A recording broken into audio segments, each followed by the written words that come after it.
America. My name is Tina Prokowski, coming to you live from Seattle, Washington. We have some breaking news for you today. Well, it's not so much breaking news because the information has been the same for, forever. But we do have an update for you, according to a report prepared by the Joint Economic Committee Democratic staff. On a percentage basis, a woman earns only 79% what a man earns. This is known as the gender earnings ratio. The 21% difference between men and women's earnings means that women are paid less than $4 for every $5 paid to men. The staff also mentioned how the gap grows with the age of the workers and how the wage gap isn't expected to close within this decade.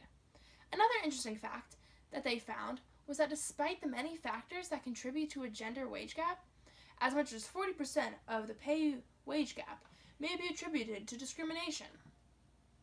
This is pretty crazy, I think. After all these years? You know what? I can't do this. This isn't breaking news. This represents an old problem that has never been fixed. Despite the advances women have made in the workplace during the World War II war industries and during the women's liberation movement, women have been placed into a stereotypical role of the housewife, which has led to discrimination in the workplace and bad working conditions and unfair pay. Let's start by going back to the 1840s with the Lowell Mill Girls and the factory system. This factory was founded with the purpose of manufacturing cloth. This system of textile mills was introduced by Frances Cabot Lowell after seeing the success they had in Britain. The system introduced by Lowell was faster and more efficient than the previous looms powered manually by a foot pedal. Although this opportunity for women allowed them to have more independence, farmer women and children, who made up the mill girls, lived in bad conditions in the factory community. The mill girls were pushed for long hours under harsh conditions due to the advanced and fast-paced machinery. Women wrote to their families and explained the unhappy life they were living in the mills. Worker Sarah Bagley wrote to a Miss Martin and told her how, because the mill girls were women, they were not respected or taken seriously by the male aristocrats. Due to this discrimination, the women were forced to work like machines, leaving them feeling worthless. In response to the conditions the girls faced, some of the textile workers, including Sarah Bagley, petitioned the Massachusetts legislature for a 10-hour workday in 1845.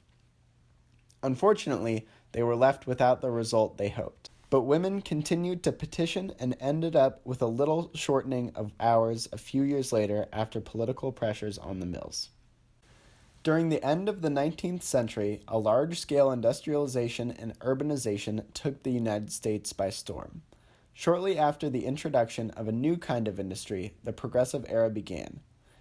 This era introduced the reform movement in which groups and individuals came together to work toward improvements for societal and political issues such as eliminating big businesses and strengthening social justice. One of the most clear signs of discrimination of women in the workplace occurred on the top floors of the Triangle Shirtwaist Factory on March 25, 1911. This factory consisted of mostly young, immigrant women workers, most of whom lived in poverty. The workers worked in rows of sewing machines in cramped conditions and worked 12-hour days. So, Sarah, tell me about the day of the fire. On the day of the fire, I was working on the 9th floor. I'd gotten my pay and we were all ready to leave and we were all dressed. The fire must have been burning on the 8th floor for some time when we went to the freight elevator to go home. We had to leave that way because that is the way the watchman was able to look into our bags, and that's where he stayed. There was a narrow vestibule leading to the freight elevator. I was waiting in that vestibule when all of a sudden smoke and then the fire began to come up the elevator shaft. I turned to run back to the other end of the shop where the freight elevator was. I took one look into the shop, and as I ran, I saw flames coming in from all sides. The elevators were going up and down. On the front side, the door to the staircase was closed. I had to fight and push my way across the shop. There was screaming and shoving, and many girls tried to climb over the machine tables. The elevator made several trips. I knew that this was the last one, but it was a loaded car, and it started to go down. The door was not closed. Suddenly, I was holding onto the sides of the door, looking down at the elevator shaft with girls screaming and pushing behind me. It was the old-style elevator, cable elevator. To make it go up and down, you had to pull a cable from the floor up. That cable was on the side of the elevator shaft. I reached out and grabbed it. I remember sliding all the way down. I was the first one to slide down the shaft. I ended up on top of the elevator, and then I lost consciousness. Others must have landed on top of me. When the rescue workers came to the shaft, they pulled me out and laid me on the street.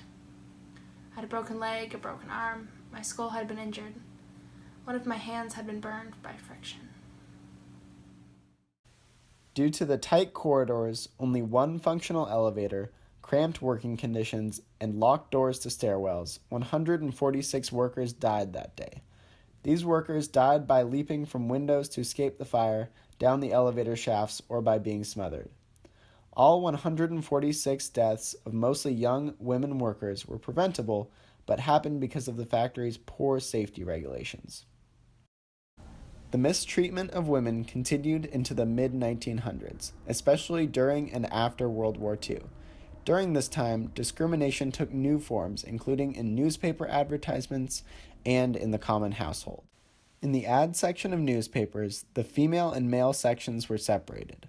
Looking at this help wanted ad in the female section, one ad reads, "Wanted at Colonial Theater, good cleaner." This slight discrimination of segregated newspaper advertisements occurred because women were still expected to work in certain jobs that were similar to household jobs. With men away at war during World War II, women had increased opportunities as they filled in gaps left by men in important industries. Although this seemed like an improvement to the stereotypes of women, female workers were still paid half of what men were paid. During the war, a large group of women worked in the aviation industry, and most worked for Jacqueline Cochran. Cochran was the founder and director of WASP, Women Air Force Service Pilots. The WASPs transported cargo and worked on target missions. During one of Cochran's newspaper interviews, she explained the skills the female pilots had acquired. Cochran excitedly told the interviewer of the qualifications of some of the pilots to fly certain models of planes and how the ability to do so allowed them to travel to Army bases. The plans for the WASP continued to push the stereotypes of women in the workforce, but the WASP members that served and died in the war weren't given the same benefits of men, and they still had no military status. Despite the advancements in the job industry during World War II, women lost their jobs when men returned home from war. In the post-war period, a new image of women became ideal for families. Women working at home, cleaning, cooking, and taking care of the children while the men worked became the ideal image and expected for women. Even when women got this ideal family image, most women weren't content with that image being their lives. Betty Friedan spoke to these unsure women in her book, Feminine Mystique. Friedan wrote of how women living this life were unsatisfied with the day after day same routine and were always wanting something more. Although this discrimination is found in the home, not the workplace, women who were in the workforce were scorned for not adhering to these traditional values. In response to the years of post-war household work, women during the 1960s started to protest and fight back against their gender roles. Inspired by the civil rights protests taking place, women pushed hard for their equal rights to men. During the Miss America protest in 1968, the women's liberation movement came to its full force. Women protesters called out the pageant as demeaning to women and that all women were beautiful. The protests that took place post-war represent the powerful response to discrimination in the workforce that women dealt with since early times in American history.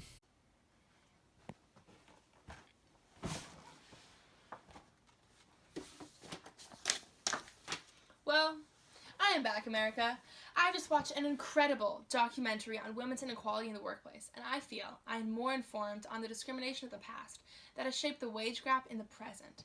Throughout our history, women have faced discrimination from factory and business owners due to the traditional gender roles that affected the income of women.